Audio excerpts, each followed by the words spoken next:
함께 하나님 말씀 보겠습니다. 고린도전서 7장 38절에서 40절까지의 말씀입니다. 고린도전서 7장 38절에서 40절까지의 말씀을 함께 읽도록 하겠습니다. 시작. 그러므로 결혼하는 자도 잘하거니와 결혼하지 아니하는 자는 더 잘하는 것이니라. 아내는 그 남편이 살아있는 동안에 매여 있다가 남편이 죽으면 자유로워 자기 뜻대로 시집갈 것이나 주 안에서만 할 것이니라. 그러나 내 뜻에는 그냥 지내는 것이 더욱 복이 있으리로다. 나도 또한 하나님의 영을 받은 줄로 생각하노라. 아멘. 할렐루야.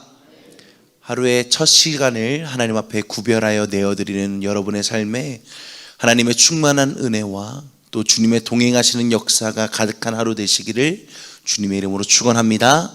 아멘. 오늘 본문이 되는 고린도전서 7장은 하나님 나라의 백성 곧 성도의 결혼에 대해서 다루고 있습니다. 왜 그랬을까? 당시 고린도 교회는 영지주의, 영은 선하고 육체는 악하다라는 사상에 빠져서 성을 죄악시하는 극단적 금욕주의 세력과 이와 반대되는 성적 타락에 빠진 세력이 서로 충돌하고 있었기 때문입니다. 이런 시대적 배경과 상황 속에서 오늘 사도 바울은 편지를 통해서 고린도 교회의 성도들에게 권면하고 있는 겁니다. 조금 더 구체적으로 오늘 본문인 25절에서 40절까지에서 사도 바울은 임박한 환난 앞에 놓인 성도가 어떻게 살아가야 하는 것이 지혜로운가에 대해서 다루고 있습니다. 그런데 여기에는 전제가 하나 있습니다. 그게 무엇이냐면 25절을 보면 사도 바울은 이렇게 이야기합니다. 내가 주께 받은 계명이 없으되.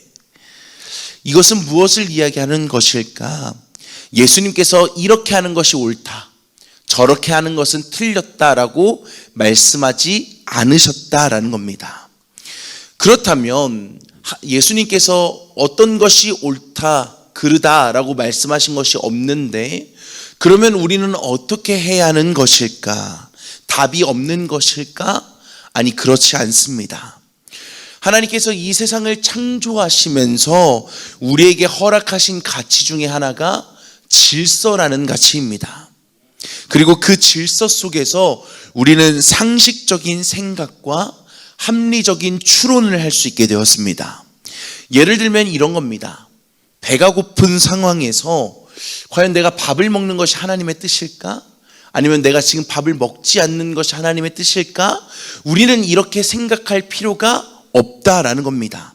예수님께서 밥을 먹어야 한다, 예수님께서 밥을 먹지 않아야 된다라고 말씀하지 않으셨다라면 우리에게 주어진 상황 속에서 합리적으로 생각하고 추론하는 것이 하나님의 뜻이고 하나님의 지혜라는 것이다라는 겁니다. 이러한 이해와 맥락 속에서 오늘 바울은 권면하고 있는 겁니다. 결혼하지 않은 자들, 미혼자들이죠. 그리고 사별해서 다시 혼자가 된 독신자들에게 그 지혜를 전달하고 있는 겁니다. 그들을 향해서 바울이 말하는 결론은 무엇입니까? 오늘 본문 40절입니다. 그러나 내 뜻에는 그냥 지내는 것이 더욱 복이 있으리로다. 바울은 혼자인 사람들을 향해서 그냥 혼자 지내는 것이 복이 있다라고 이야기하고 있는 것입니다. 그렇다면 바울은 왜 혼자가 된 그들을 향해서 그냥 지내는 것이 복이 있다라고 이야기하는 것일까? 당시 시대적 상황을 보았을 때 예수님을 믿는다라는 것 자체만으로도 사람들에게 박해의 대상이 되었고, 교회에 속한 공동체의 사람들은 옥에 갇히고 심하면 목숨을 잃는 일이 비일비재하게 일어났기 때문입니다. 이때 지켜야 할 부양 가족이 있다면, 남편이 있고 아내가 있고 자녀가 있었다면 어땠을까요? 그리스도인으로서 받는 고난도 고난이지만 남겨지는 가족들을 향한 미안함과 염려, 걱정과 현실적인 문제들이 그 어깨를 강하게 짓눌렀을 겁니다. 그래서 바울이 말하는 것은 무엇입니까? 우리가 그리스도인으로 신앙을 지키고 믿음을 지키는 삶의 여정 속에서 이런 걱정과 근심, 염려가 없는 독신의 삶이 복될 수 있다라는 겁니다. 이어서 바울은 혼자 지내는 것이 복이 있는 이유에 대해서 더 구체적으로 33절과 34절에 이렇게 기록합니다. 장가간 자는 세상 일을 염려하여 어찌하여야 아내를 기쁘게 할까 하여 마음이 갈라지며, 시집가지 아니한 자와 처녀는 주의 일을 염려하여 몸과 영을 다 거룩하게 하려 하되, 시집간 자는 세상 일을 염려하여 어찌하여야 남편을 기쁘게 할까 하느니라. 여기 계신 많은 성도님들도 공감하시겠지만, 배우자를 어떻게 기쁘게 할 수 있을까? 어떻게 상대방을 행복하게 할 수 있을까를 결혼한 사람들은 많이 생각하죠. 아니신가요? 저만 그렇게 살아가나요? 왜 그럴까? 당연히 마땅히 결혼한 사람으로서의 책임이기 때문입니다. 물론 내가 행복하기 위해서 그 상대방을 행복하게 하는 것 또한 있겠지만, 결혼한 사람으로서 우리는 응당 우리에게 속한 한 가족이 되고 한 몸을 이룬 상대방을 행복하게 만들고 기쁘게 하는 것 또한 우리의 결혼한 사람들의 책임인 겁니다. 그런데 여기서 문제가 생깁니다. 우리가 쓸 수 있는 에너지, 우리가 쓸 수 있는 감정에는 한계가 있기 때문입니다. 가득 차 있던 물병도 조금씩 물을 따라주다 보면 어느 순간 바닥이 보이는 것처럼 말입니다. 여기에 사도 바울이 혼자 지내는 것이 복되다라는 이유가 담겨 있습니다. 결혼하지 않은 사람은 그 에너지와 감정을 분산시키지 않고 오롯이 하나님을 위해 쓸 수 있지만, 결혼한 사람은 배우자에게도 써야 하고 자녀에게도 써야 하기 때문에 문제가 생길 수 있다라는 겁니다. 죄송합니다. 그렇다면 혼자 사는 것은 복되고 결혼해서 사는 사람들은 과연 복되지 않은 것일까? 사도 바울은 이런 의미에서 고린도전서 7장을 작성한 것이 아닙니다. 우리가 오해해서는 안 됩니다. 혼자라는 조건이 주님께 더욱 몰입할 수 있는 조건을, 좋은 환경을 만들어줄 수 있기 때문에 지금 독신으로 살아가고 있는 사람들을 향해 이야기하는 것이지, 결혼한 사람들도 그 자체로 의미가 있다라고 이야기합니다. 그런데 여기에는 전제가 한 가지 붙습니다. 결혼 생활이 하나님께서 창조하셨던 가장 선한 모습, 에덴 동산에서 아담과 하와처럼 둘이 같이 하나님을 바라볼 때 의미가 있다라고 바울은 이야기합니다. 즉, 오늘 사도 바울이 말하고자 한 중요한 핵심은 무엇일까요? 결혼한 사람이든 혹은 결혼하지 않고 혼자 사는 사람이든 아니면 결혼했다가 다시 혼자가 된 사람이든, 그리스도인에게 가장 중요한 것은 요동치는 상황 속에서 믿음으로 마음을 굳게 세우고 흔들리는 상황 속에서 시선이 흐트러지지 않고 하나님을 바라보는 것, 그것이 그리스도인에게 중요한 것이다 라는 것을 바울은 이야기하고 있는 겁니다.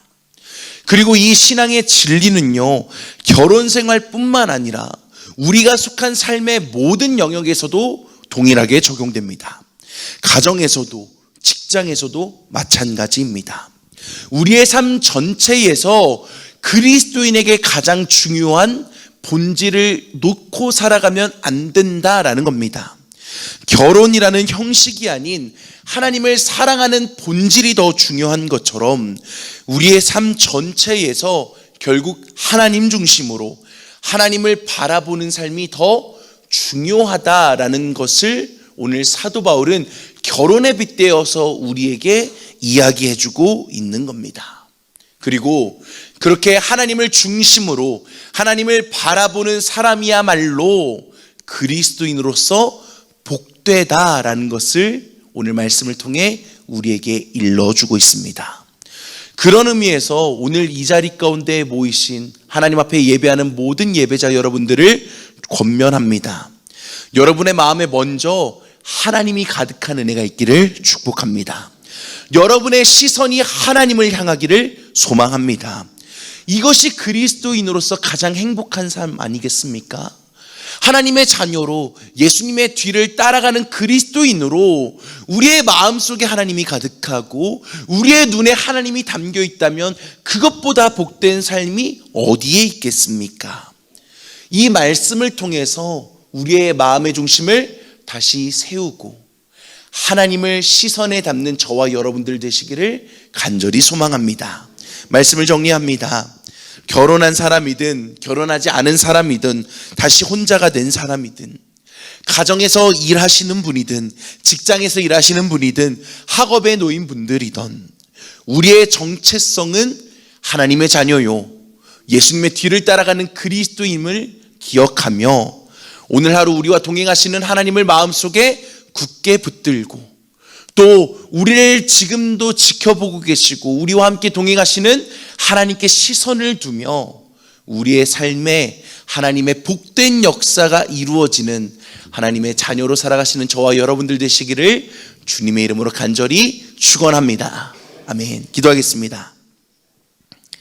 하나님, 우리의 삶의 중심이 되시는 하나님을 마음속에 깊이 묵상하게 하여 주옵소서. 우리의 삶에 지금도 일하고 계시는 하나님을 바라볼 수 있는 시선을 허락하여 주옵소서.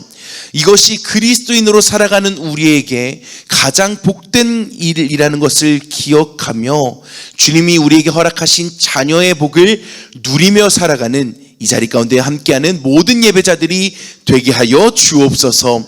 혼자이든 결혼했든 결혼했다가 다시 혼자가 된 사람이든 간에 그들의 모든 정체성은 그리스도인이라는 것을 기억하며 하나님의 영광을 위해 주어진 삶의 자리 가운데서 승리하고 은혜를 누리며 살아가는 우리 모두가 되게 하여 주옵소서. 거룩하고 복된 마음으로 하나님 앞에 새벽 제단을 쌓는 모든 이들을 주님 손에 의탁합니다. 이들의 눈물과 신음과 간절한 부르짖음을 외면치 마시고 하나님의 놀라운 기도의 응답을 이루어 주시되 나의 생각보다 더 놀랍게 일하시는 하나님의 계획이 성취되는 시간 되게 하여 주옵소서. 육신의 질병으로 힘들어하고 있는 이들이 있습니까? 여호와 라파 치료의 하나님께서 따스한 손길로 어루만져 주셔서 더욱 건강한 몸과 마음으로 주님의 영광을 드러내는 삶을 살아가게 하여 주옵소서. 가정의 문제와 직장의 문제와 경제적 문제 또한 주님 손에 맡겨 드리오니 하나님의 세밀한 손길과 하나님의 크신 능력으로 우리의 모든 걸음을 가장 선하게 인도하여 주옵소서. 오늘 하루도 동행하시고 우리와 우리의 삶을 이끌어 가실 주님을 기대하며 예수님 이름으로 기도합니다. 아멘. 하늘에 계신 우리 아버지여, 이름이 거룩히 여김을 받으시오며 나라가 임하시오며 뜻이 하늘에서 이루어진 것 같이 땅에서도 이루어지이다. 오늘 우리에게 일용할 양식을 주시옵고 우리가 우리에게 죄 지은 자를 사하여 준 것 같이 우리 죄를 사하여 주시옵고 우리를 시험에 들게 하지 마시옵고 다만 악에서 구하시옵소서. 나라와 권세와 영광이 아버지께 영원히 있사옵나이다. 아멘. 오늘 주신 말씀을 기억하며 함께 기도하기를 소망합니다. 하나님, 우리의 현재의 상황이 어떻든 나의 지위와 나의 상황이 어떻든 나의 정체성은 그리스도인이라는 것을 기억하며 하나님의 영광과 주님의 나라를 위해 살아가는 내가 되게 하여 주옵소서. 더 나아가 오늘 가지고 나오신 모든 여러분들의 기도 제목을 하나님 앞에 올려드리고 꿈의 교회와 동역하는 모든 공동체의 사람들과 더 나아가 이 나라와 이 민족을 위하여 우리 주님의 이름 한번 부르짖고 통성으로 기도하시겠습니다. 기도합니다. 주여!